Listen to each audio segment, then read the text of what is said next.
The retail market has been facing enormous, if not to say huge, problems in the past couple of years. Currently, we are witnessing many of them shutting down stores and cutting jobs to minimize costs and survive in this tough season.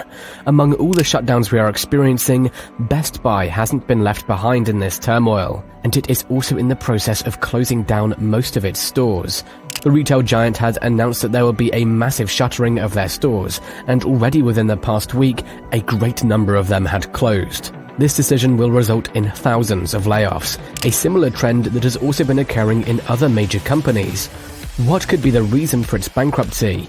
What is the current state of Best Buy? These are some of the main questions we will be answering in this video. Please make sure that you stay still and watch it till the end.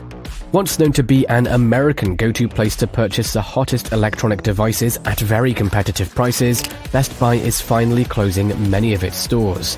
This may be sad news and a sad week for loyal customers who had put most of their trust in Best Buy. Earlier this month, the company announced that it will close 17 stores starting on April 17th. The closings will affect stores in several states, including branches that have been opened since the late 1960s in Minnesota, Missouri, New York, California, and Tennessee. The locations were identified through a stringent lease review process, and one part of that process includes moving away from a one-size-fits-all store format to a portfolio of formats that serve specific markets. Corey Barry, the CEO of Best Buy, announced that shoppers should expect even more closings in the coming months. The executive anticipates continued volatility in 2023, as the company gets ready for another down year for the consumer electronics industry as a whole. As I'm speaking, there are at least 30 large format stores that are already on the chopping block. The CEO also revealed some of the company's plans, and one of them is reducing 7% of its store count, which ultimately means that 70 locations will be shuttered. The CEO said that Best Buy will also remodel any of its big boxes, dedicating less of those stores to sales floors and more to backroom space, where it can fulfill pickup of digital orders. The decision behind the change was the fact that 80% of products on display on the sales floor sell one or fewer per week. With this, consumers are feeling financially pressured and have become reluctant to make big-ticket purchases, as explained by Neil Sanders, the managing director of Global Data. It appears that the electronics sector is facing a consumer recession, he added.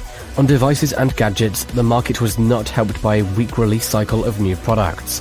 There are certainly new areas of interest, such as virtual reality headsets, but these are still a long way off being a mass-market product, and are simply not stimulating consumer interest in the same way as mainstream products like new phones or televisions do, he added. The expert believes that higher prices in the category are going to hurt the electronics sector even more in the preceding months. A weak holiday season of product shortages for hot items like iPhones hasn't helped the retailer. Both things affected Best Buy, and the latter issue pushed more shoppers to buy directly from suppliers like Apple than go into the Best Buy store that is soon closing for good. Over the past few years, Best Buy has been gradually reducing its brick-and-mortar footprint as it moves towards online operations. In 2018, there were over 1,500 stores all over America. Now, only 925 are still active. The retail giant is struggling with saddening financial results, and CEO Corey Barry says that the outlook for this fiscal year is not as strong as initially predicted. In March, Best Buy reported revenue of $147 billion in the past quarter, which is nearly down 10% year over year. Consumers still feel the economic and inflationary pressures, which the company said contributed to a decrease in its domestic revenue to $13.5 billion, down nearly 10% year over year. Growth in gaming and tablets offset comparable sales declines in home theater, appliances, and mobile phones. The company's fourth quarter domestic gross profit was $2.9 billion for the 3 months that just ended. The company reported operating income of $597 million, down nearly 26% year over year, as comparable sales declined by 9.3%. In its fiscal year 2024 guidance, Best Buy projects revenue of $43.8 billion to $45.2 billion, a comparable sales decline of 3% to 6%, and capital expenditures of about $850 million. CEO Corey Barry said on an earnings call that fiscal 2024's macroeconomic environment will likely result in another down year for the consumer electronics industry.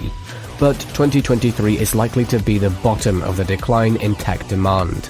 Barry told analysts that the fourth quarter's promotional environment was more intense than last year, but that related financial pressure was less than expected, contributing to a stronger gross profit rate performance.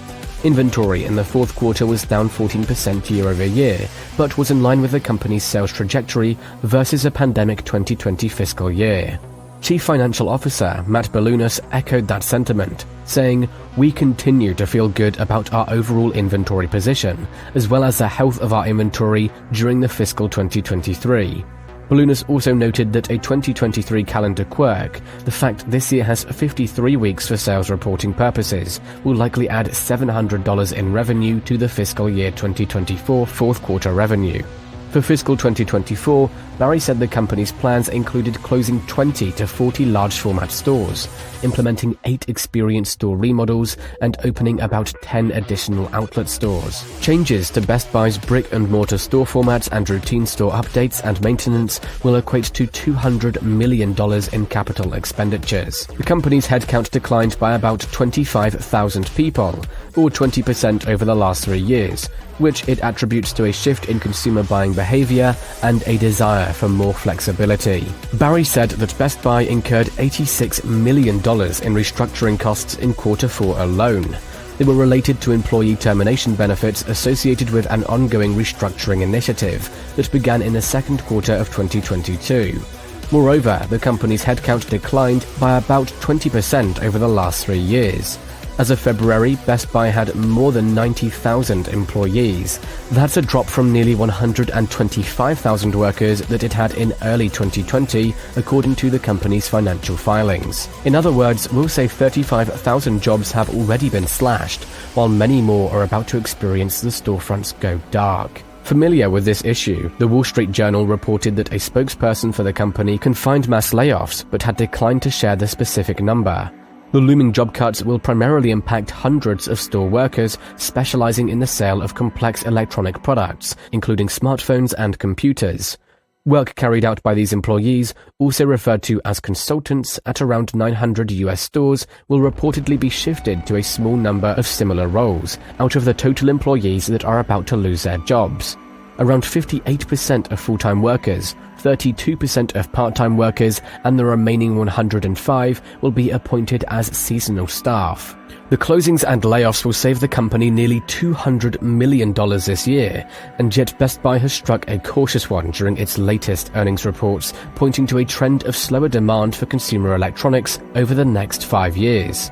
It is quite alarming that we are already experiencing several businesses, including some of the biggest retailers in America, doing whatever they can to cut costs and avoid bankruptcy. They are watching shoppers move away from discretionary merchandise and spend more on essentials and services as inflation blazes on. Last month alone, retail sales fell again, signaling more trouble for the sector. To be specific, retail sales dropped 1.2% month-on-month after declining at a similar rate in the previous month. The figures are worse than expected, and this alone confirms a deterioration in consumption in the first quarter of the year from department stores' direct-to-consumer brands. The retail apocalypse should be taken with keen consideration by everyone, and it shouldn't be a joke to anyone who enjoys purchasing goods and services from them. We therefore urge you all to come join us in this fight by bringing in your suggestions on how we can best improve our retail sector. Please make sure that you leave them in the comment box below for us to go through. With that, here marks the end of our video today. We hope you guys enjoyed watching this video, and if you loved it, please support our work by giving us a thumbs up. For those who are still new to our channel, don't forget to hit the subscribe button and the notification bell so that you receive notifications about our new uploads. Thank you for watching, and let's meet in our next video.